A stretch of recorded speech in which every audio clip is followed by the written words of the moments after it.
Good morning, everybody. Welcome back to the session. This is K. Balakrishna. Presently, we are dealing with the subject called strategic management. In this subject, we are discussing about one of the issues which is called as business ethics and strategic management. What do you mean by ethics? Do the business follow the ethics? Can they survive if they follow the ethics? These are the questions posed by many of the people. No sooner the word ethics in business starts. Yes, it is very good to follow the ethics in business because ethics or moral values followed in the business makes the business believable, trusted, and encouraged by large number of people. It's very difficult to exist if we are completely ethical, but if we exist, we can exist for a long period of time if we are ethical completely. Okay. Presently, we'll be discussing about the relationship of business ethics with the strategies that are formulated and how they are important for running the day-to-day organizations.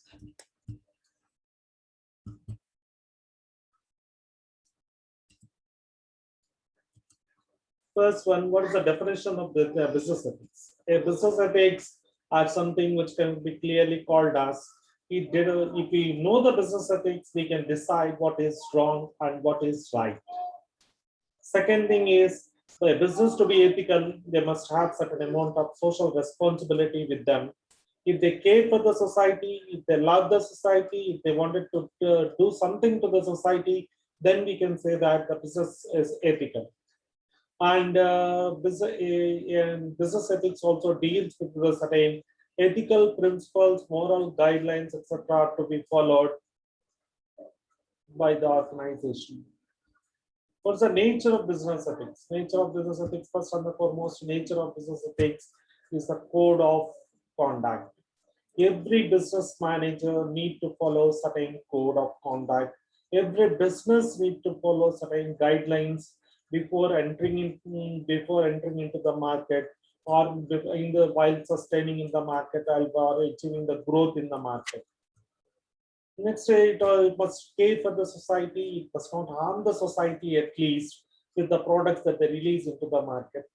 And third point is they must protect the social groups. Social groups are the people, that is a group of customers, group of employees, group of small other businesses, and group of shareholders. They must protect their rights and enforce as best as they can. They are the basic framework. Basic framework means they are the fundamental framework for the which help them to drive towards the success. It includes socio-cultural factors, that is caring for the society. It includes economic factors like earning profits with ethnicity, legal factors following the laws and rules set by the government, and many others.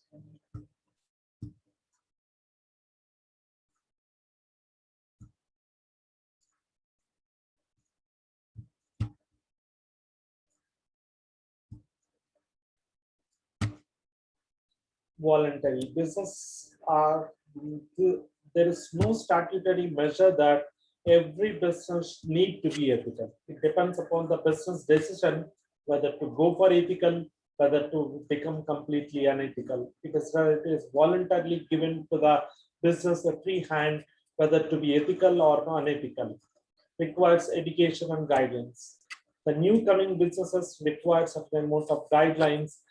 They must be properly educated and guided in such a way that they must be little ethical, at least if possible, so that they exist for a certain period of time in the future.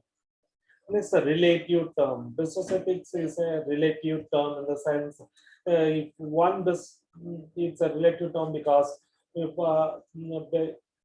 any business can be said to be ethical when it is compared with the other businesses. It's a new concept. It is a newer concept which has evolved, but in fact, to speak that it is an ancient concept which is present. Many people say that they can earn the profit only if they cheat, but we cannot. The cheating does not work out all the time. Sometimes, if the cheat comes out, then that business will be collapsed and will be treated obsolete. So to exist for a long period of time, better to follow the business ethics completely. So business ethics can be said as a modern evolving concept, but this concept has been transcended from past areas itself. What is the importance of business ethics? Another important of business ethics is it helps the organization to sustain for a long period of time. Second one is following business ethics is a costly affair. It is also consist of, though it is costly affair, it reduces the risk of the businesses from being collapsed and from being removed. Next, it is anti-capitalistic in the sense it is no, it is not restricted. It is restricted to only the not restricted only to the public firms, but it's also restricted to the capitalistic economies or the private firms. All the private firms must also try to maintain the business ethics all the time. It's limited resources. The ethics, whether the business follow the ethics or not, it depends upon the resource availability. If the resource availability is scarce, we cannot expect the business to be stable. We cannot expect the business to be ethical in all runs. What's the scope of business ethics? The main scope of business ethics is it has to be ethical in all functional areas, like ethics in finance, that is, must avoid the insider trading. Insider trading in the sense, group of people that is insiders like stockbrokers, financial analysts, etc. What do? Is they buy the shares in huge amount when they are at low price, and then suddenly sell the stock and gain the advantage of the prices. Next one is while giving the compensation to the executives, highest amount of compensation is given to the executive managers, but least amount of bothering is done to the low level managers. It's a bribery, corruptions, bribery, etc., are completely unethical, which must not be followed at any cost. Fake reimbursements in the sense the sometimes the government releases certain amount of money and grants for the employees' benefits. If these reimbursements are engulfed by the companies, then automatically it has become an unethical issue. Workplace supervision also plays a major role. That is, there must be parity, there must be what we call paid performance appraisal at all levels. It's drug testing, means the employees must not cope with the drugs while they are working in the organizations. Whistleblowing is another exercise because in the whistleblowing, what happens what happens is in the whistleblowing, what happens is the faults of the others have been blindlighted and they are criticized for them. That's the biggest issue which is not noticed in present day organizations in India.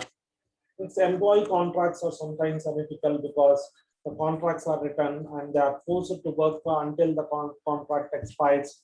Even for a few years, the contract is being legitimately enforced without the permissions of the employees present day. There are also certain ethical issues in unethical issues in marketing. One of the unethical issues in marketing is that price points are consisting of misleading facts. Misleading facts in the sense they mislead the people. That is, they they cheat the customers by saying wrong promises or unrealistic promises to be happened. Next, content of the advertisement is completely unethical. It is not true, it is false, it is fake, it is not recommended. Black markets of the goods must be restricted, and the gray markets, the smuggled goods markets must be removed. They must also follow a certain amount of ethics in production. That is, there are certain companies. What do? Is they take the permission for producing certain number of goods, but in fact the capacity of the machines are completely different when compared to the others.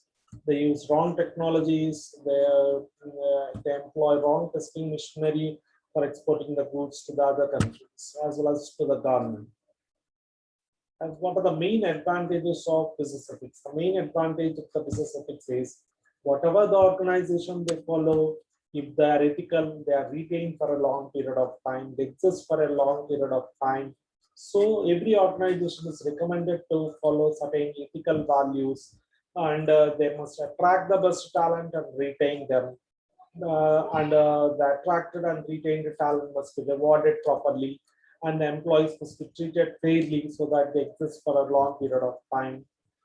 It's the investor loyalty will be maintained if the businesses are ethical, because investor knows that if they are ethical, the company exists for a long period of time.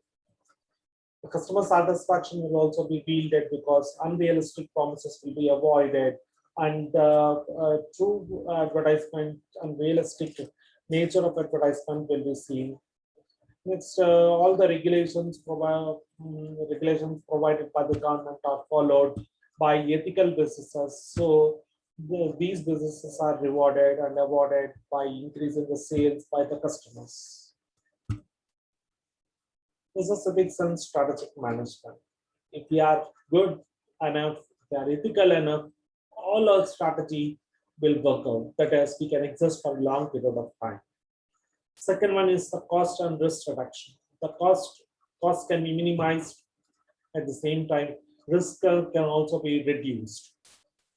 Though it is an expensive cost, is to follow the business ethics is little costly affair, but the risk is mitigated or reduced or prevented in many cases. Next, it is the anti-capitalistic sentiment. Usually, business ethics are followed by government enterprises, and there is a huge amount of unethical practices followed by the private business enterprises. There's a large amount of limited resources available. So, the business follow the business ethics is not the right strategy by private enterprises, creating credibility. Many businesses do not follow the business ethics, so they are not credible. They lose their existence in short run. But to be ethical is a challenging task. But if they are ethical, they can survive for a long period of time.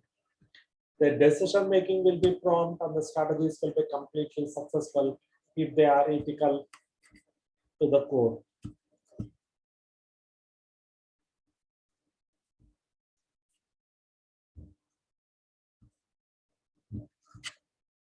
This is a small introduction regarding what do you mean by business ethics, what are the definition of business ethics, what are the importance of business ethics, what are the advantages of business ethics. Along with this, we also have discussed what is the relativity with the strategic management. Thank you.